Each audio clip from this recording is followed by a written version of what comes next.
ọmọ Nàìjíríà lọ́kùnrin lóbìnrin kọ́ bá mi bẹ Sunview Hotel torí ibi tó lọ nìyẹn wọ́n bá mi wá ọkọ mi síta. tẹ́ bá rí wọn báyìí tán jókòó irú ìbéèrè wo lẹ lè bí Síjì Josiah?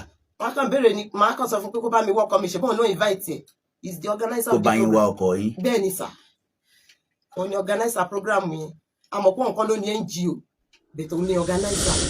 lórí ọ̀rọ̀ tí Mr. Ọláoyè Ọlátúndé tí wọ́n jẹ́ vice principal ìpele Ọ̀wọ̀ tí wọ́n sọ wípé inú Sunview Hotel ni wọ́n ti di ẹni tí wọn ò rí mọ́ dèní dàárọ̀ yìí. lọ́jọ́ tí a kọ́kọ́ bẹ̀rẹ̀ ọ̀rọ̀ yìí a pe àwọn ará Sunview wọ́n sì wá bí pẹ̀lú máníjà wọn. àwọn mẹ́rin wọ́n wá lọ́jọ́ náà. Kúnlé wá bí, máníjà wọn wá bí, receptionist tó wà ńbẹ̀ tán ló wà ńbẹ̀ lọ́jọ́ náà wá bí, Ṣèyí náà sì wá bí. Ṣèyí ló wá sọ̀rọ̀. àwa bọ̀rọ̀ dé àbì kan wọ́n fi fútéèjì kíní CCTV wọ́n fún wa. ìgbà tí àwa fi ń han àwọn aráàlú wá jẹ́ kó ń yé wa wípé ibi tí Ṣèyí pè ní entrance pé kì í ṣe entrance o. àwa náà ti wá gbéra a lọ sí Sunview Hotel. a ò sọ fún wọn pé a wá bẹ̀ a kí wọn ṣùgbọ́n a wọlé. bá a ti wọlé lọ́jọ́ náà mo rí arábìnrin kan ó wọ aṣọ yẹ́lò ní reception wọn ń bẹ̀. akíra wa mo sì gbá jáde sí àárín ilé yẹn, jáde sí ẹ̀kúlé níbì kan tí wọ́n ti ń tà sún, jáde lọ sẹ́yìn lọ́hùn-ún, jáde lọ bẹ̀. bó wá rí i pé ohun tí àwọn pè ní entrance fún wa ń bí pé ibẹ̀ yẹn kì í ṣe entrance. bó tiẹ̀ jẹ́ pé a ti ní kájọ wá bí láti máa ṣe àlàyé ọ̀rọ̀ yìí tẹ̀síwájú, a sì ń retí wọn. ṣùgbọ́n ohun tá a rí látọ̀dọ̀ àwọn Sunview, ìwé lọ́ọ̀yà ni wọ́n mú wá bí o, pé à ń ba ilé ìtajà wọn ní orúkọ jẹ́, pé ọlọ́pàá ti wà lórí pending kan náà pé báyìí, pé pending investigation kìíní kan táwọn ọlọ́pàá, iṣẹ́ ìwádìí táwọn ọlọ́pàá ń ṣe. a ti rí ìwé lọ́ọ̀yà yín ẹ̀yin ilé ìtajà ilé ìtura Sunview láti ọ̀dọ̀ barrister A. Olúògìdán. òun rèé ẹja fi aráàlú bá ń lọ fi àwọn èèyàn kí wọ́n rí. ó di ìwé méjì tá a gbà, ó di ìwé lọ́ọ̀yà méjì tá a gbà lórí ọ̀rọ̀ Sunview yìí o. wọ́n ti mú wá bí ẹ ṣe òun lẹ́ ń wò yìí, jẹ́ ń zoom out kí ayé rí. àwa ò sọ pé ẹ̀yin lẹ gbé, ẹ̀yin àjọ ilé ìtura Sunview àlẹ́yìn lẹ gbé, ṣùgbọ́n ọ̀dọ̀ yín láti rí kẹ́yìn, láwọn láti rí kẹ́yìn. wọ́n sì rí aṣọ rẹ̀ àti bàtà rẹ̀ àti báàgì rẹ̀ gẹ́gẹ́ bí ìyàwó rẹ̀ ti lóun di ẹrù yẹn, a rí nílé ìtura yín, a sì ń tẹ̀ ẹ́ wájú. ṣùgbọ́n àwa gbọ́ wípé ẹ sọ wípé ọlọ́pàá ti wà lórí mátà yẹn, lẹ́yìn ò ṣe fẹ́ wá bá wa. ohun tó wá yà mí lẹ́nu ni wípé ilé ìtura Sunview wọ́n ti ṣe press release lákọ̀ọ́kọ́, wọ́n tún ti ṣe lẹ́ẹ̀mejì, wọ́n ṣe kan mẹ́ta. ẹ sì ní ẹ fẹ́ bá wa pé torí pé kẹ́ má jeopardize business àti tí ọlọ́pàá ń ṣe lọ́wọ́. so ẹ̀dẹ̀ tí ń lo jíngù káàkiri, ó wá yà wá lẹ́nu. ẹ̀yin tẹ́ ẹlẹ́ẹ̀fẹ́ wá síbi gẹ́gẹ́ bí ohun tá a gbọ́ ni wọ́n ní ni a gbọ́ o. ó ṣe bá ń kúrò ńbẹ̀ máa mú bọ̀. a ti gbàwé lọ́ọ̀yà yín, ó ti wà lọ́wọ́ wa. kò síkú tí ó gbàgbà tá à ní bá polórí ẹ̀ ń bẹ̀, eégún ò sì ní ṣíléwọ̀ kan lù ú. ọ̀rọ̀ ojú pé bàbá ọ̀nà ò sí ń bẹ̀ òun.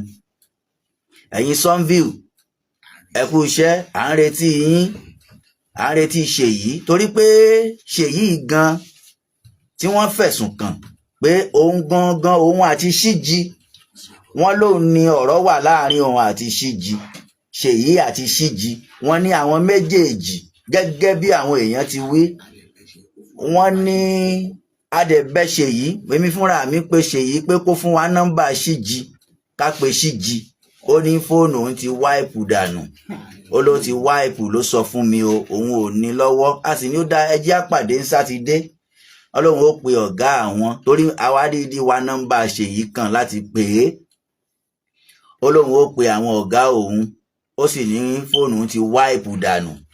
ó sì sọ fúnra rẹ̀ wípé Ṣíjì pé òun gẹ́gẹ́ bí Ṣèyí ti wí o pé Ṣíjì pé òun pé òun ni kóun fi mastercard àwọn kan fi kẹ́rù Ọlátúndé jáde nínú rúùmù ẹ̀. Ṣé Ṣíjì lọ́ọ̀jì sí òtẹ́ẹ̀ yín ni? Ó ní rárá. Báwo ni Ṣíjì ṣe wá mọ room number Ọlátúndé? Àwọn ìbéèrè tí ò yé àwa nìyẹn o. Báwo ló ṣe mọ room number ẹ̀? Ìwọ Ṣèyí sì ni ó sọ wípé gẹ́gẹ́ bí ohun tí ẹ wí lórí afẹ́fẹ́ yìí náà pé Ọlátúndé Ọlálóyè tó jẹ́ vice principal ẹlẹ́yìn ni Ṣíjì Josiah bá sọ̀rọ̀ pé ó fẹ́ lọ fill voucher nílùú Ìpele Ọ̀wọ̀. Ẹ̀yin náà lẹ tún sọ wípé Ṣíjì yẹn tún pè yín padà. Ó sọ wípé ẹni yẹn ti lọ sí Ìbàdàn. Ẹ̀yin náà lẹ tún sọ wípé Ṣíjì pè yín pé kẹ́ fi mastercard kó ẹrù ẹni yẹn síta. Kí ló wá dé àǹtí? Ẹ̀yin náà lẹ sì mọ bí Ṣíjì àtàwọn tí wọ́n wá ṣe àwọn NGO yẹn ṣe wọnú ọgbà yín. Ẹ̀yin lẹ mú wọn wọnú ọgbà gẹ́gẹ́ bí iṣẹ́ ìwádìí tiwa. Ẹ̀yin lẹ mú wọn wọnú ọgbà Ṣèyí. Ẹ̀yin lẹ mú wọn wọnú ọgbà. Ẹ̀yin lẹ mọ̀ bí wọ́n ti dénú ọgbà yẹn gẹ́gẹ́ bí ibi tí àwa báṣẹ́ ìwádìí dé tá a sì béèrè lọ́wọ́ yín tẹ́ sì sọ pé bẹ́ẹ̀ ni. Kí ló wá dé tẹ́ ń sá lórí afẹ́fẹ́ tá là ń bá ọ̀rọ̀ lọ? Ẹ dẹ̀ ń ṣe press release, ẹ ń pe àwọn oníròyìn jọ, ẹ sì tún pè kan, ẹ tún ṣe jingle, ẹ wá ń sá lórí rédíò, ẹ sì ní ẹ fẹ́ ká bá pé ẹ fẹ́ wá sọ́dọ̀ wa kí iṣẹ́ tí àwọn ọlọ́pàá ń bá lọ kó má bàa bàjẹ́. Ẹ sì ń ṣe press release. Èmi sì wò pé àwọn oníwèé ìròyìn wọ̀nyẹn wọn kì í ṣe igi. A sì ti ń bọ̀rọ̀ lọ. Mo kí gbogbo ẹ̀yin oníwèé ìròyìn ẹ kú iṣẹ́ takuntakun o. Ọlọ́run ó wà pẹ̀lú yín. Ẹ ní ṣìṣe lágbára Ọlọ́run. Èèyàn là ń wá yìí o, kì í ṣẹranko. Bó ló ti rìn? Ẹ jẹ́ àjọ parapọ̀ ká wá Ọlátúndé Ọlálóyè bóde. Òtẹ́ẹ̀ yín Sunview ni wọ́n sì ní wọ́n ti rí kẹ́yìn. Ibi tí ẹ sì pè fún wa ní entrance kì í ṣe entrance yín nínú ìwádìí táwa ṣe délé iṣẹ́ yín o. Ẹ wá ṣàlàyé fọmọ Nàìjíríà. Àwa àti yín àjà. Mo sì kí àwọn ọlọ́pàá ní anti-kidnapping pé wọ́n kú iṣẹ́ takuntakun. Mo mọ̀ pé àwọn ọlọ́pàá yẹn náà àwọn náà rárá lé wọn níyàwó wọn lọ́mọ tí irú ẹ̀ bá ti ṣẹlẹ̀. Ó láwọn ọ̀rọ̀ tí a ti gbọ́ lẹ́yìn tá a gbọ́ lẹ́yìn tá a fẹ́ béèrè lọ́wọ́ Ṣèyí. Àṣírí wo ló wà láàrin òun àti Ṣíjì Josiah kó wá ṣàlàyé fún wa. Ṣíjì Josiah. Aya Ọlátúndé ti wà ń bí lálẹ́ yìí padà again. Wọ́n wá tẹkúntẹkún tomijé lójú. Condition tí obìnrin yìí wà kò yẹ kó lè wá sí iléeṣẹ́ rédíò torí pé infigiti ni ẹsẹ̀ rẹ̀ ti kán lásìkò tí ń wá ọkọ rẹ̀. Igi méjèèjì ń bẹ lápá rẹ̀. Bolo Ọlátúndé wà níbèrè tí iṣẹ́ tí àwa ń tọpinpin. Ó láwọn èyí tá à ń tọpinpin lábẹ́ yàtọ̀ sórí rédíò. Ṣùgbọ́n a gbúdọ̀ jẹ́ káràlú máa mọ bí ó ti ń lọ. Aya Ọlátúndé lẹ̀ ń wò tí ń kó gírìn yìí. Ẹ wò báyìí. Ẹsẹ̀ tí kò sọ́kọ mọ́, kò rọ́kọ ẹ̀, ẹsẹ̀ tún ti kán. Ẹ sì ní kó mọ̀ wọ́kọ. Ẹ sì ń fún wa níwèé lọ́ọ̀yà. Fún wa níwèé lọ́ọ̀yà. Mo kí ẹ̀yin lọ́ọ̀yà o. Ẹ kú iṣẹ́ o, iṣẹ́ yín tẹ́ lọ léèwé fúnlẹ̀ ń ṣe ẹ̀yin lọ́ọ̀yà. Ẹ kú iṣẹ́. Ẹ̀yin náà tọ́ wọn léèwé. Ẹ ràn aya ó jẹun. Ẹ kú iṣẹ́. Mo kí ẹ̀yin lọ́ọ̀yà. Ìyá ìpẹ̀lẹ́ ẹ kú ní. Ọlọ́run mú ìnira kúrò nínú ọ̀rọ̀ yín torí mo mọ̀ pé inú ìnira ńlá lẹ wà ṣùgbọ́n Elédùmarè nìkan ló lè rẹ̀ yín lẹ́kún. Elédùmarè ọba ọ̀gá ògo. Ṣé fọ́tò Ọlátúndé ńlá ṣe ẹ mú wá lálẹ́ yìí? Ẹ mú wá? A fẹ́ tún fi ìta ní bóyá ó níbi tí Ọlátúndé wà táwọn èèyàn lè bá wa rí. Ṣé ẹ mú wá? Ṣáwọn ọmọ wọn ni? Ó mà ṣe o. Nílá ni adìyẹnitán píríǹtì kó tóbi ni. A dẹ̀ pé ẹni tán pè ní facilitator tó jẹ́ pé òun gan ló nominate orúkọ Ọlátúndé Ọlálóyè vice principal sínú bàbá ìwà jókòó sínú ọ̀rọ̀ yìí. Gbàtà pè wọ́n jọjẹ wọ́n wí nǹkan kan. Kí ni wọ́n wí? Ṣùgbọ́n wọ́n lórúkọ wọn ni Akínníyì Ayọ̀délé. Mi wàá mọ̀ sí orúkọ wọn nìyẹn mọ́ mi. má ẹ bá ń sún ìyá yẹn sẹ́gbẹ̀ẹ́ díẹ̀ báyìí. Akínníyì Ayọ̀délé facilitator tí ó wà nílùú Ọ̀wọ̀ tí wọ́n ló nominate ọkọ wọn, àwa ò mọ̀ bóyá orúkọ yẹn, ṣùgbọ́n orúkọ tí wọ́n pè fún wa nìyẹn. A sì ti gbìyànjú láti bá principal náà sọ̀rọ̀, ìyún bàbá tí wọ́n pè ní Tájù Balógun. A fi àtẹ̀jíṣẹ́ ṣọwọ́ sí wọn, a pè wọ́n nígbà bíi 7 ọ̀tọ̀ọ̀tọ̀, wọn ò gbé, torí wípé wọ́n sọ wípé ọkọ yín fẹ́ lọ fún voucher, salary voucher, kò sì lè fíìlì ẹ̀ láì mọ̀ sí principal, láì sí ìmọ̀ sí principal. Ṣùgbọ́n àwa gbọ́ pé rẹ̀mítà wọn fi ń sanwó, ṣùgbọ́n àárín yẹn principal ló lè dáhùn bóyá lóòótọ́ ló ń bọ̀ lọ́dọ̀ rẹ̀. Ni la fi ń sọ pé a fẹ́ wá bàbá Balógun. Bàbá Balógun, Tajudeen Balógun, ohun tí ìgbà tó ọmọ ó kúrò lábẹ́ rẹ̀, ọmọ gbàṣẹ, gbolọmọ dágbére fún wọn pé wọ́n ń lọ. Ǹjẹ́ wọ́n mọ̀ síbi tí wọ́n ń lọ àbí wọn ò mọ̀ sí? Ó ti yé yín bàbá, ìbéèrè tí àwọn aráàlú ń béèrè lọ́wọ́ wa nìyẹn.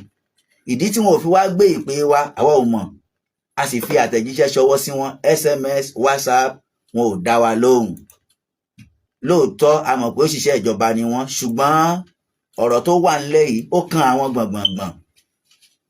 A sì rí ọkọ yín mọ́, àmọ́ ibi tọ́kọ yín wà. Tá a sì ń bẹ Ọlọ́run pé kọ́lọ́run ó ṣe wọ́n ní rírí, kọ́lọ́run ó sì jẹ́ á rí wọn láàyè, torí ọ̀rọ̀ náà ó ṣe ni lójú yèrèyèrè.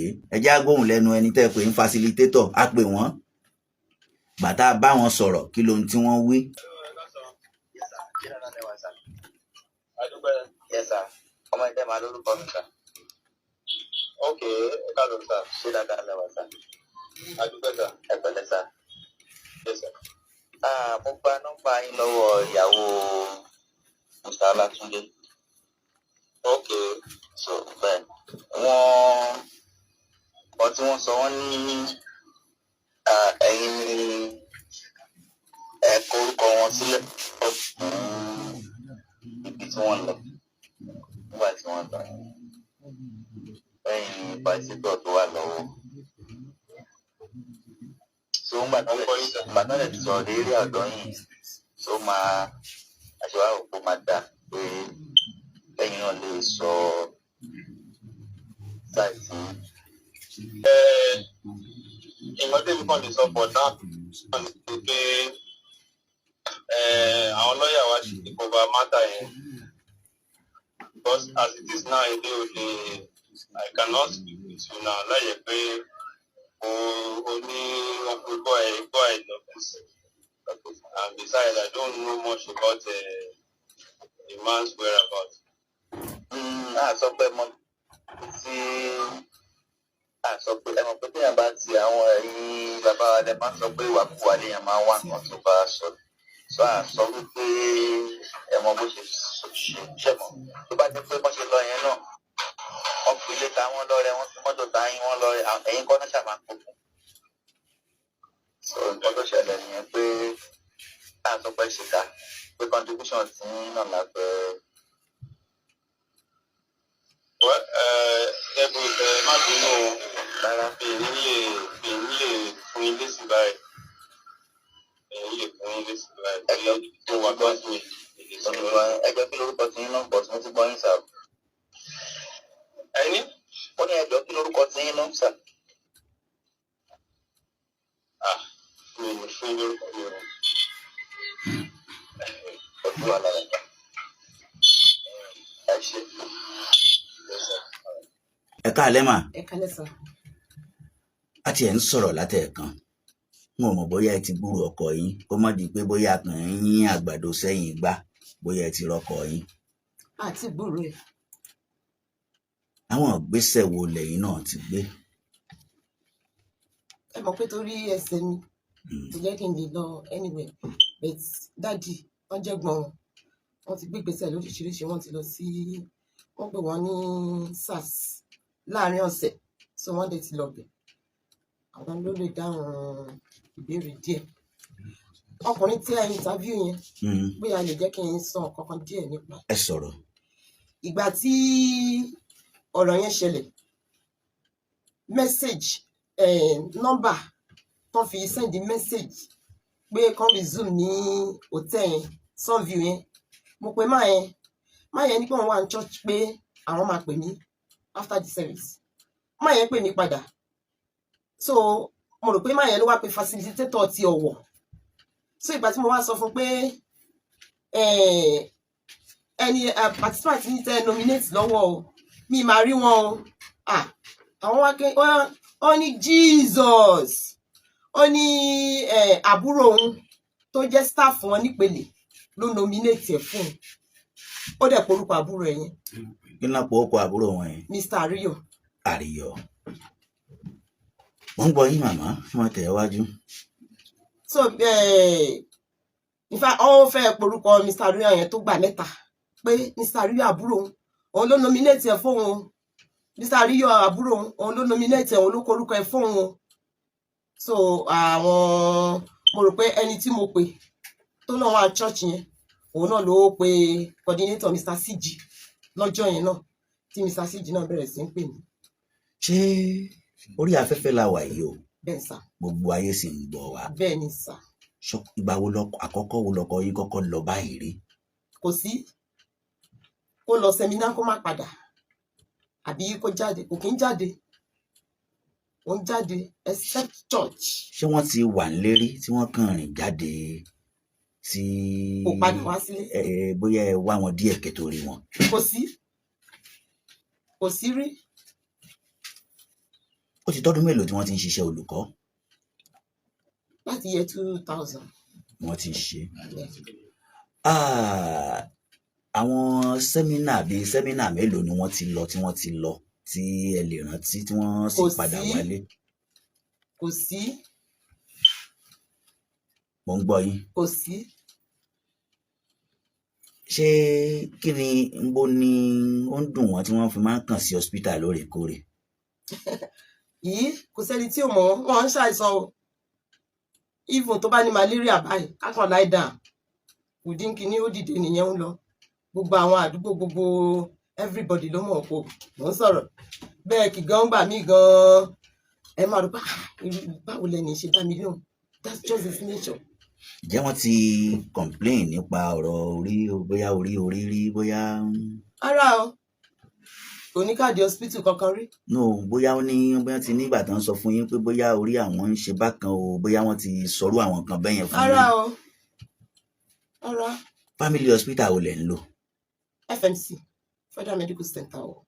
Kí ló ń gbé wọn lọ́bẹ̀ lóòrèkóòrè. Kò lọ́bẹ̀ rí kò lọ́bẹ̀ àfàwọn nìkan bóyá ta bá ní malaria a lọ bẹ̀ dẹ́n orange tí Ondo State Government ṣe introduce a lọ fún malaria a kó àwọn òpè kéèké ọlọ́ àti padà sílé nìyẹn bẹ́ẹ̀ kò dẹ̀ kí n ṣàwọn.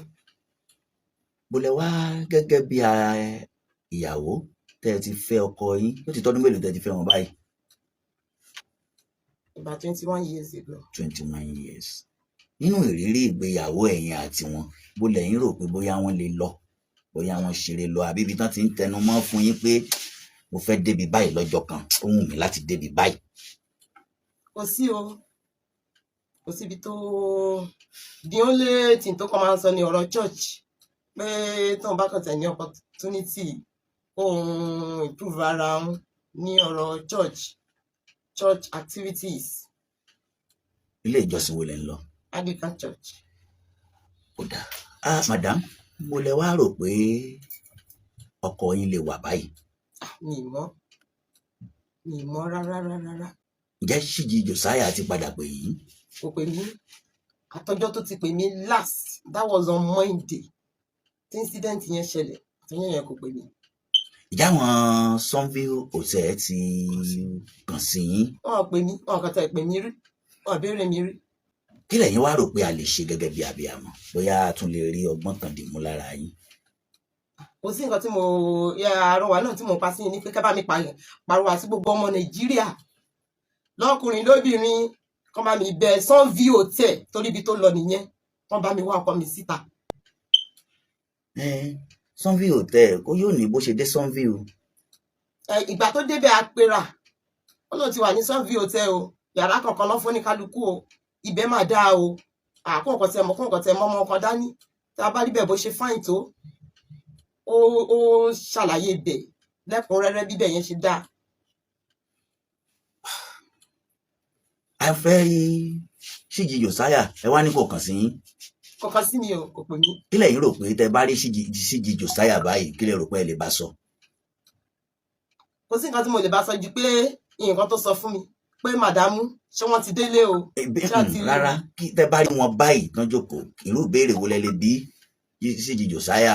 màá kàn béèrè ni màá kàn sọ fún pé kó bá mi wọ ọkọ mi ṣe bóun ló invite ẹ is the organizer of the program. kó bá yín wá ọkọ yín. bẹ́ẹ̀ ni sà òun ni organizer program yẹn àmọ́ pọ̀ nǹkan ló ní NGO bẹ̀tẹ̀ òun ni organizer. ṣé ẹ gbọ́ pé wọ́n ní Ṣíjì Jòsáyà wọ́n ló pè wọ́n ní òṣìṣẹ́ pé ọkọ yín fẹ́ lọ fill voucher salary voucher lọ́wọ́ ṣe gbọ́ sí yẹn. bẹ́ẹ̀ mo gbọ́ ní ìjẹ́jọ́ níbi kò dẹ̀ sẹ́ni tó ń fill voucher mọ́. ọkọ yín ló lè dáhùn. ṣé ẹ̀yin gbọ́ wípé wọ́n ní Ṣíjì ló sọ wípé tíṣẹ́ yìí sọ wípé Ṣíjì ló sọ wípé káàdì kan lo Mastercard kí wọ́n fi kẹ́rù ọkọ yín síta ẹrù tí ẹ sọ wípé ẹ̀yin lẹ dì fún wọn lọ láti ilé. mo gbọ́ bẹ́ẹ̀ sà bẹ́ẹ̀ tí mi. ẹ sọ tí ẹ sọ yẹn lẹ́ẹ̀kan sí pé tẹ bá rí Ṣíjì ń tẹ́ fẹ́ bi léèrè rèé. mo ní tí mo bá rí Mr. Ṣíjì to give him respect because he's a married man. màá kàn sọ fún wọn pé kán bá mi wá ọkọ mi síta because he was the one that organized the program but not the owner of the NGO. Mr. Ṣíjì Jòsáyà ẹ káalẹ́ yìí a ti gbàwé lọ́ọ̀yà láti ọ̀dọ̀ yín a sì ti gbà kan náà látọ̀dọ̀ Sunville odidi èèyàn Ọlátúndé Ọlálóyè vice principal ìpele community high school ní Ọ̀wọ̀ a sì rí wọn mọ́ àwọn èèyàn ń comment pé èèyàn jẹ́jẹ́ ni wọ́n ṣùgbọ́n ohun tó wá yà mí lẹ́nu tí sì ń jẹ́ àdìtú ni wípé bẹ́ẹ̀ ni sà dán bàbá àwọn ọlọ́pàá ti ń ṣiṣẹ́ tiwọn lọ a kí wọn pé wọ́n kú iṣẹ́ wọ́n jẹ́ kó yé wa wípé torí pé àwọn ọlọ́pàá ti ń ṣiṣẹ́ làwọn ò ṣe a sì ti jọ ń bẹ̀rẹ̀ ọ̀rọ̀ láti bí gẹ́gẹ́ bí ohun tá a gbọ́ lẹ́nu ẹ̀gbọ́n ọkọ yín gan ló kọ́kọ́ gbé ìgbésẹ̀ láti lọ àgọ́ ọlọ́pàá kó tó di pé àwọn Sunville ń ṣẹ̀ṣẹ̀ ń mọ̀ pé ọ̀rọ̀ ọlọ́pàá délẹ̀ a wá sọ fún wọn wípé a sì ti ń bọ̀rọ̀ lọ ń bí wọ́n ṣàlàyé tó bá di lọ́sẹ̀ tí ń bọ̀ o ìyún ìjẹ́jọ́ o ẹjẹ́ á pàdé o a rí wọn mọ́ ṣùgbọ́n tá a padà rí ni pé a gbọ́ wọ́n sọ wípé ọlọ́pàá ń ṣiṣẹ́ ìwádìí lọ́wọ́ làwọn ò ṣe fẹ́ wá bí àwa rí tí wọ́n ń ṣe press release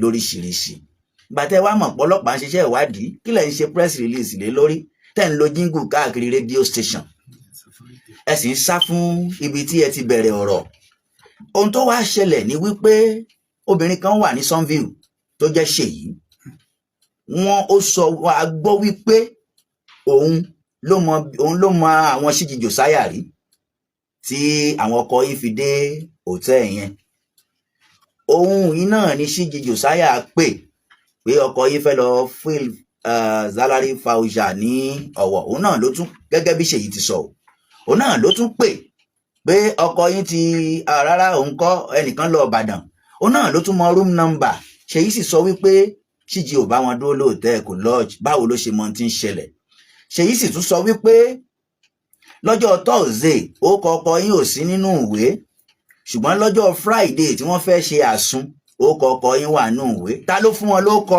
wọn ní Ṣíjì Jòsáyà a sì rí mọ́ àwa ò sọ pé Ṣíjì ló gbé ọkọ yín o ṣùgbọ́n a fẹ́ kí wọ́n bá wa tàn mọ́lẹ̀ a sì sọ pé àwọn hòtẹ́ẹ̀lì Sunville ló gbọ́kọ yín o ṣùgbọ́n ohun tí ò yé mi nínú tí wọ́n fi hàn wá ń bí pé entrance ilé ìtura wọn ni ọkọ yín ẹ̀yin láàrin ẹ̀yin àti ẹ̀ pé entrance ẹ má bínú sà pé entrance ló sọ lórí afẹ́fẹ́ yìí pé entrance ilé ìtura wọn lọkọ yín ti ń rìn yẹn ìgbà tí èmi débẹ̀ tí mo sì gbà á jáde láàrin inú ilé jáde lọ sẹ́ẹ̀kùlé bẹ́ẹ̀ ni mo rí tí mo sì jáde lọ sẹ́yìn lọ́hùn torí ẹ kọ́kọ́ kankan níbi entrance yẹn ẹ bọ́ sí mi láàrin ẹ tún wá jáde láàrin kan tó náà gbabẹ̀ ẹ tún wá jáde síbi kan tí wọ́n ti ń ṣe tí wọ́n ń lò gẹ́gẹ́ bí event center gbogbo bẹ̀ ni mo dé mo wá rí wípé ibi tí Ṣèyí ń pè ní entrance wọn níbí kì í ṣe entrance wọn àwọn ò sọ pé àwọn ló gbé o ṣùgbọ́n kí wọ́n wá tàn mọ́lẹ̀ ọ̀rọ̀ yìí fún gbogbo ayé ká lè mọ ibi tí a fẹ́ yà sí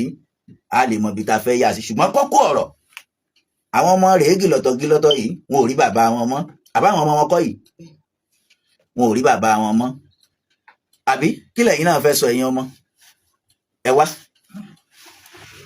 àwọn ọmọ rèé o àwọn ọmọ rèé o àwọn ọmọ rèé o àdúgbò gbọ́ Yorùbá ni ò gbọ́ àwọn ọmọ rèé o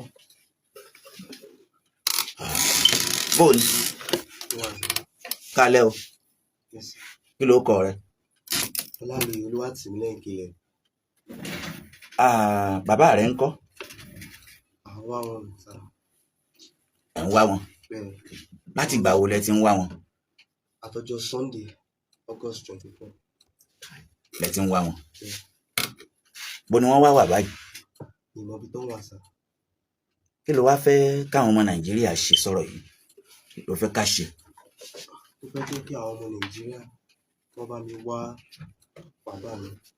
Èèyàn tó bá rí picture wọn, èèyàn tó bá rí wọn anywhere, any place, anywhere, wọ́n jọ̀ọ́, mò ń bẹ̀ wọ́n kó bá mi wá. Wọ́n bá ti tọ́ anybody from any place tó bá ṣáà ti rí picture wọn tó bá from any angle across the state in Nigeria, anybody ẹ jọ̀ọ́ kó bá mi wá bàbá mi síta. Dìde jẹ́ kí ẹni ẹ̀ náà wá ṣàbúrò rẹ ni àbẹ́gbọ́n rẹ ọmọ dádì nìwọ ok dádì ẹ ká alẹ́ sà dìde Ọlọ́run ó ṣe bàbá rẹ ní rírí ìyá ń sunkún ó jẹkún lọ báyìí bàbá ẹ ká alẹ́ sà.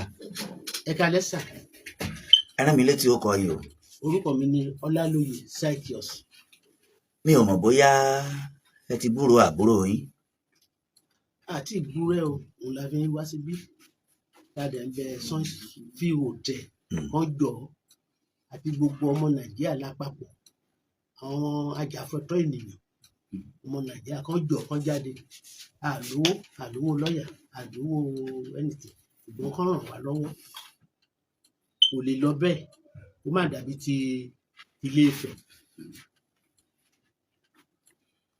Tó ń sọ nípa Adédoyin hòtẹ́ẹ̀lì kan nílé Ifẹ̀. Òun ni mo fi wá sí ọmọ Ìdẹ̀wà. Òun ni mo fi wá sí ọmọ Ìdẹ̀mà ní Ìjàndógún pé ó ti ń lọọlẹ̀. ó ti ń lọọlẹ̀ ó ń lọọlẹ̀ bí báwo. That is pé investigation yẹn dà kó slow láti bo. láti kíní àwọn ọlọ́pàá try but for information is from the journalist for dissemination of information to all news akọ̀nà àwọn journalist ló nìyẹn investigation ọlọ́pàá ni wọ́n dẹ̀ try àwọn ọlọ́pàá try láti AIG anti-kidnapping commissioner of police wọ́n try ọ̀tún wé ọ̀tún òsì wé òsì ọwọ́ méjèèjì àmọ́ bọ̀ kán jọ kán bá bẹ Sunview àwọn ajàfẹ́tọ̀ọ́ mi ènìyàn wọ́n bá lọ sí Sunview wọ́n bá gbé àbúrò mi Túndé Emmanuel Ọlálóyè kò ju ọmọ ọdún 5 nígbà tí mo ti mú lágbọ̀n mọ́ mi ni títí tó fi lọ sí skul ní St. Mary's Òkìtìpupa ló dẹ̀ fi ṣe tán tó wọ Èkìtì State University ó bẹ̀rẹ̀ iṣẹ́ tíṣà ní 2000 ó dẹ̀ dé VP tó dẹ̀ pé wọ́n ń pè wọ́n fún sẹ́mínà ó dẹ̀ ṣẹ́kìn ní 24 ìgbà táwọn wá rí náà pè mí pé kò mà tí ì wà mo ní kí ló ṣẹlẹ̀. ta ló pè yín. ìyàwó ẹ̀ ló pè mí ní Saturday mo ní kíní so as early as 8 o'clock mo ti dé Sunview Hotel àwọn tó wá ṣiṣẹ́ kíní program ibi tán wọ́n ní àwọn kan lọ ní Friday tí ìlú wọn ò jìnnà. ẹ ti ṣàlàyé eléyìí sẹ́yìn ayé ti gbọ́ yín kí ló wá ṣẹlẹ̀ láàrin ọ̀sẹ̀ báyìí. láàrin ọ̀sẹ̀ nǹkan tó ṣẹlẹ̀ ni pé wọ́n pè wá lọ sí anti-kidnapping Sunview àwa àtàwọn ṣídìí àti bàbá kan nǹkan tó ṣẹlẹ̀ ni pé OC tó wà ní charge Mr. Oshodi wọ́n ti transfer lọ sí síbì míì Newman tó gbé wá ló wá pè wá pé òun fẹ́ mọ latest oògùn tó dẹ̀ ṣàlàyé so nǹkan tó dẹ̀ sọ náà ni pé òun rọ Ṣèyí Àṣìdì gbogbo àwọn participant yẹn ó pe gbogbo wọn pátá wọ́n á ṣe pàrọ̀ wọ́n á identify oníkálukú nígbà tó ọmọ kan sọ pé ó ti lọ sign voucher pé kìíní kan wọ́n á sọ pé ṣé wọ́n tún sign voucher nowadays email payment náà ṣe náà dé sí ẹ̀fẹ́ tó ń sá ẹ̀ voucher then a tún bẹ principal Mr. Balógun ìgbà ìpọ́njú là ń mọ̀ rẹ́ kò tẹ ìjọjúmọ́ kò tẹ sọ anything mọ́. ìyẹn Tajudeen Balógun yes a kò pè tẹ wọ́n. kò bèrè anything mọ́. Kí lẹ wá fẹ́ káwọn Shiji àti àwọn Sunville wá ṣe ń bí báyìí? ìgbà tó ń pè wọ́n tán wá kò sí nǹkan tá a lè ṣe. wọ́n wà nǹkan tá a lè ṣe wà bàbá, wọ́n wà bí kán wá ṣàlàyé ibi tí ọ̀rọ̀ ibi tá à ń bá lọ. mo kí àwọn ọlọ́pàá o, wọn kú iṣẹ́ tiwọn, wọ́n gbìyànjú. iṣẹ́ dáadáa. báwa náà bá rí àṣírí àwọn tá à ń tọpinpin, ọlọ́pàá náà lápadà kó lé lọ́wọ́. ṣùgbọ́n ọlọ́pàá mo kí Bọ́láwọlé Bólúwají lálẹ́ yìí, retired ó dà pé mi mọ ráǹkì tán ti rìtáyà, ṣùgbọ́n nígbà tí wọ́n jẹ́ DPO ní Gbàrà Òkè, ìṣẹ̀lẹ̀ kan rí bí eléyìí wọ́n sì gbọ́ pé à ń tọpinpin ẹ̀. gẹ́gẹ́ bí ọlọ́pàá Bọ́láwọlé Bólúwají ọmọ Ìgbìmọ̀ Èkìtì, wọ́n sọ wípé ọmọ Ẹ̀dẹ́mà máa ṣiṣẹ́ tiẹ̀ lọ nílànà ìròyìn, jáwa náà ṣiṣẹ́ tiwa lọ nílànà ọlọ́pàá. wọ́n tún lọ kó àwọn ọdẹ ìlú ní Gbàrà Òkè. àwa jẹ́ oríṣi mẹ́ta tá a jọ ń ṣiṣẹ́ yẹn, a sì ṣàṣeyọrí. mi ò dí ọlọ́pàá lọ́wọ́, a dí ọlọ́pàá lọ́wọ́ láti máa ṣiṣẹ́ tiwọn, ṣùgbọ́n eléyìí public opinion ni. táwọn Shiji kí wọ́n wá ṣàlàyé ohun tí ẹ̀sùn tí Ṣèyí Sunville Hotel tó fi kan Shiji Josiah, káwọn náà wá ṣàlàyé kí ibi tá a bọ́rọ̀ dé pẹ̀lú àwọn Sunville, káwọn náà tẹ̀ wájú kí gbogbo ayé ó rí. ẹ jẹ́ ń ṣí ojú òpó lẹ̀ fáwọn ọmọ Nàìjíríà torí pé ibi à ń lọ ó jìnnà lórí ọ̀rọ̀ vice principal tá à ń wá. bàbá Tajudeen Balógun tó jẹ́ principal iléèwé yìí, ẹ dákun, àwọn ọmọ Nàìjíríà fẹ́ béèrè àwọn nǹkan kan lọ́wọ́ yín o, wọ́n fẹ́ béèrè àwọn nǹkan kan lọ́wọ́ yín o lórí ọ̀rọ̀ yìí sà. ẹ ló ẹ káalẹ́ yìí o. ẹ káalẹ́ o. àmín. orúkọ mi ni Òjó Ajírọ̀mọkẹ́ láti lọ́ọ̀kà fún. à ń gbọ́ yín bàbá o. àmín sà. èwo ló ń ṣẹlẹ̀ lórílẹ̀‐èdè Nàìjíríà yìí. àjọ wà ń bẹ̀ náà ni. ó dídọ́ ọmọ ènìyàn sọnù ká má lè rí. ṣé wọ́n fẹ́ kí àwọn ọmọ ẹ̀ máa sunkún bẹ́ẹ̀ àbí kí ìyàwó ẹ̀ máa sunkún ni. mo bẹ pírísípà ẹ̀ wọ́n wá sórí rédíò ẹ̀ wọ́n wá ní ọ̀nà náà rẹ̀ ká lè yóò ti tọ́. àwọn tí wọ́n kó wọn lọ síbẹ̀. díẹ̀ ní ti prince. wọ́n tún wá sórí rédíò yìí ká lè rí ìdí òtítọ́ ká lè rí arákùnrin ó gbọ́dọ̀ tọ́jú o. ó jẹ́ pẹ́sidẹ̀ntì wa lókè ó máa ń pẹ́ wọ́n ń gbọ́ wa lọ́wọ́lọ́wọ́ báyìí. gómìnà ìlú kọ̀ọ̀kan ń gbọ́ wa lọ́wọ́lọ́wọ́ báyìí. wọ́n dìde sọ̀rọ̀ yìí. arákùnrin yìí ò gbọ́dọ̀ sọnù wọn ọ̀dẹ̀ gbọ́dọ̀ arákùnrin yìí o. ṣùgbọ́n kó dídọ́ ọmọ ènìyàn máa sọnù lórílẹ̀‐èdè Nàìjíríà láì ṣe wúrẹ́. eléyìí lágbára o. arákùnrin tó kó wọn lọ tó tẹ̀ adékò yọjú báyìí wọn ò jẹ́ yọjú. èwo ló ń ṣẹlẹ̀ lórílẹ̀‐èdè Nàìjíríà. Shiji Josiah yóò yọjú, ìwé lọ́ọ̀yà wọn fi ń pàdé wa bí. ẹ ṣé o. àwọn wo ló ń bú wa tán tún bú àwọn èèyàn bí? ẹ máa bú wa, kò sí wàhálà. kíní kan tá a sọ fún Olúwéré ni ara ní fi ń san. àwọn kan ń bú wa. ẹ káalẹ́ o. yes sir, à ń gbọ́ yín sir.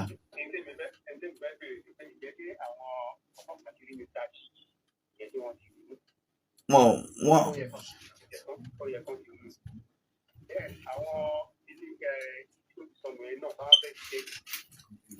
kò yẹ kó máa gbé ìgbòho ìwà yìí àkọ́kọ́ tó tẹ̀lé ilé ìfẹ́ náà àkọ́kọ́ tó tẹ̀lé ilé ìfẹ́ àdéhùn ti di ìgbà tí wọ́n tún pé ẹni tó ní ìgbẹ́ yẹn ló fa ìgbòho àdéhùn ìgbà yẹn. so gbogbo mátà yìí sì ó wà lọ́wọ́ òjẹ́ màlẹ́kì àti níta jíjẹ ó yẹ kó wá jáde tó bá wá jáde ìwà gbogbo nǹkan tá à ń sọ yìí ó máa nìyí wọ́n lé ọ máa jẹ wá sí ìtẹ́ ìyẹn wá sí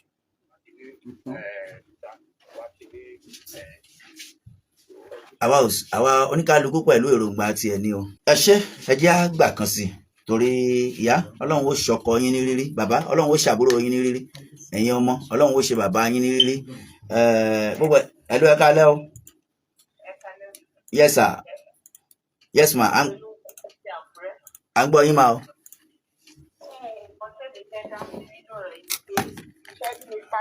yẹn gangan wọn ní nǹkan láti sọ àdé mo tún ń wo àwọn fámìlì yẹn káṣíwó wà lọ́wọ́ wọn ni wọ́n lọ track nọ́mbà ẹ̀ kán wo last call the conversation wọn plus mc àbí glo number any network tó bá ń lò because nípa ìṣìyàn ó ní nǹkan tó ráì. ẹ ṣé mà ẹ ṣé mà ẹlú ẹ kálẹ́ o. ẹ kálẹ́ sà. yes sir ẹ bá gbóhùn òkè díẹ̀ ìlú wo lẹ ti ń pè wá. èmi tọ́pẹ́ látàkúrẹ́. à ń gbọ́ yín but nọ́mbà yẹn kọ́ ibẹ̀ yẹn kọ́ ló yẹ kẹ́ ẹ pè sí sà à ń gbọ́ yín. tó bá jẹ́ ibi tí gọ́ọ̀mẹ̀ntì ní nàìjíríà wà ti dá ní sanwó òtẹ̀rẹ̀ kan lọ́ọ̀tì kan tì kò náà. wọ́n sọ pé èèyàn wá lọ́ọ̀tì sí òtẹ́ẹ̀lì ẹ̀ẹ̀rí mọ́ ẹ̀dẹ̀ sì ní ọpẹ́tì òtẹ́ẹ̀lì wọ́n dẹ̀ ń pè pé kẹ́ ẹ wá sí then everybody wọ́n dẹ̀ ń yọrí kò sẹ́ni tó wá síbẹ̀ yẹn. báyọ̀ ibi tí gọ́ọ̀mẹ̀ntì wọ́n wà òkè ló yẹ kọ́ tẹ̀sí tí òtẹ́ẹ̀lì wọn tí wọ́n bá rí nǹkan tó ṣẹlẹ̀ nǹkan tó rúkọ yẹn. ẹ ṣé hello ẹ kálẹ́ o yes sir ẹ ṣé yes sir. ah orin táyé kọ́rẹ́nsì.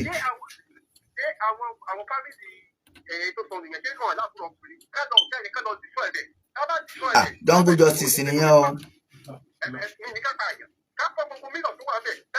rárá o rárá sà jungle justice ni àwọn àyàn ni ẹ má jẹ́ àdójú ọ̀rọ̀ irú jungle justice ni kò bọ́ òfin wa mú ẹ má bínú sà ẹ kálẹ́ sà.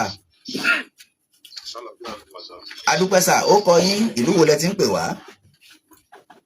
Mr. Bayo ló pè láti Cape Town, South Africa. láti South Africa à ń gbọ́ yín sà.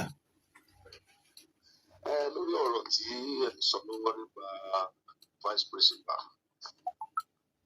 kò la fẹ́ dá sí. à ń gbọ́ yín sà o. ṣé ẹjọ́ sà ṣé ní àgbàdúrà pé kí máa ní ipò ṣé wọ́n ti wo àwọn mortuary environment around the state. sà ẹ fẹ́ sọ̀rọ̀ àwọn bàbá ẹ̀gbọ́n wọn fẹ́ dáhùn. Okay sir. èmi ẹ̀gbọ́n ẹ ti lọ káàkiri bóyá ní brought in dead tí ọlọ́pàá wá drop àwọn ibi tí mo lọ wọn ní kò sí rẹ̀. Okay then number 2 sir ṣe rí ẹ máa fọkàn balẹ̀ ní ẹ má ti sọ pé bóyá kí principal bóyá kẹ ẹ máa rò pé bóyá principal yàgbé kankan ẹ jẹ́ kí ọmọ ẹ̀dẹ̀ mà ẹ jẹ́ kí wọ́n ṣe ó wọ̀ kí wọ́n. ẹ ṣé ọlọ́run ó tì wá lẹ́yìn yóò sì fún wa ṣe ọmọ tuntun yìí ṣàkópa àjẹ́ mo mọ̀ pé ọlọ́run ó ṣe àwárí bàbá yẹn ó dáa ẹ má bínú ibi tí a rí bá lákòókò yìí nìyí ṣùgbọ́n mo mọ̀ pé lágbára ọlọ́run lọ́sẹ̀ tí ń bọ̀ a mọ̀ retí àwọn Síjì Josiah gẹ́gẹ́ bí àwọn Sunview ló fẹ̀sùn kàn yín o àwọn Sunview ló fi ẹ̀sùn kàn yín Mr. Síjì Josiah àwọn wọn sọ lórí afẹ́fẹ́ ẹ̀rí sì wà pé ẹ̀yin lẹ mọ̀ ibi tí ẹ̀yin lẹ sọ wípé kán kẹ́rù Ọlátúndé lẹ́yìn Àtinúkẹ́ Àlàó pé kí wọ́n kẹ́rù Ọlálóyè Ọlátúndé síta a rí aṣọ a rí bàtà a rí báàgì a sì rẹ́ni tó ní báàgì bàtà aṣọ mọ́ ara ya báyìí arọ́ mọ́ arẹ́gbọ́n ṣùgbọ́n a ò rí ọkọ a ò rí bàbá ọmọ a ò rí àbúrò bàbá yìí mọ́ o Ọlọ́run Elédùmarè kó jọ nínú àánú rẹ̀ kó bá wa ṣe wọn ní rírí bàbá ẹ ṣé ẹ máa lọ ìyanu ó ṣẹlẹ̀ ṣe gbọ́ bàbá ẹ̀yin lè padà wá lọ́sẹ̀ tí ń bọ̀ mí ní fẹ́ dààmú ìyá yìí ṣe gbọ́ bàbá mọ Ọlọ́run ó kọ́ wa mọ̀ ẹ́ ṣe torí àwọn Síjì lè wá àwọn Sunview lè wá ó ti yẹ yín bá ẹ rí i pé a ò sọ pé wọ́n á wá a ní wọ́n lè wá ṣe gẹ́ẹ̀tì mi ò wá nífẹ̀ẹ́ kí wọ́n sọ̀rọ̀ lẹ́yìn yín ṣe gbọ́ Ọlọ́run ò ní dà yín láàmú ìyá Ọlọ́run ó fún yín lálàáfíà Ọlọ́run ó sì ṣe ọkọ yín ní rírí lágbára Ọlọ́run torí pé látàárọ̀ mo rí pé ẹkún tẹ̀ ń sun ẹkún àsunnú ni Ọlọ́run ó dúró tì yín ọmọ Ọlọ́run ó dúró tì ọ́ àtàwọn àbúrò rẹ̀ àtẹ̀gbọ́n rẹ̀ àbí ṣe gbọ́ ẹ ṣé ẹ jọ̀ọ́ mò ń pe ẹ̀yin àjọ ọlọ́pàá àti ẹ̀yin abóyá Àmọ̀tẹ́kùn àti ẹ̀yin agbófinró wa gbogbo ní state line ní ẹ rọra o màmá ẹ má tún ṣubú o ẹ rọra o ẹ pẹ̀lẹ́ máa o ẹ má sunkún mọ́ ẹ má sunkún mọ́ o ẹ jọ̀ọ́ torí Ọlọ́run ẹ má sunkún mọ́ ẹ má sunkún mọ́ ẹ má sunkún mọ́ ìyá ẹ má sunkún mọ́. omi ojú ló ń kánlẹ̀ nínú stúdíò ń bí o lẹ́yìn CG Josiah bá wá ní àrárá o ẹ ní yọjú ẹ ti ẹ yọjú lágbára Ọlọ́run ẹ yọjú ẹ yọjú Mr. CG Josiah àti ẹ̀yin àti gbogbo ẹ̀yin tẹ́ jẹ́ organizer gbogbo ọmọ Nàìjíríà fẹ́ gbọ́rọ̀ lẹ́nu yín ohun tẹ́ fi ṣèkúrú aró gẹ́gẹ́ bí àwọn ẹ̀sùn tí wọ́n fi kàn yín àti ẹ̀yin Sunville Hotel ayé fẹ́ gbọ́rọ̀ lẹ́nu yín lórí afẹ́fẹ́ yìí àti ẹ̀rí tẹ́ ẹ ní torí ẹ sọ fún wa lórí afẹ́fẹ́ yìí pé CCTV camera yín ó rìkọ́dù àwọn àbí footage yín ó ní àwọn nǹkan kan ẹ sì lẹ́ẹ̀kọ́ wá bí tó bá dọ̀sẹ̀ tí ń bọ̀ kí ló wá dé tẹ́ẹ̀kọ́ wá mọ́ ẹ jẹ́ àrí à ń retí yín gbogbo ọmọ ayé gbogbo àgbáyé káàkiri àgbáyé ni wọ́n ti ń retí yín bí ẹ wá nà ń bẹ̀ fún wa odidi èèyàn là ń wá o odidi ẹni tó lò tẹ́ẹ̀lì odidi èèyàn ni ẹni tó sọnù odidi èèyàn ni tó bá yẹ pé bá a ti ń sọnù náà àwọn èèyàn náà kúkú ń sọnù lórílẹ̀-èdè ṣùgbọ́n tó bá yẹ pé bá a ti ń sọnù tá àtẹpẹlẹ mọ́ á sọnù tán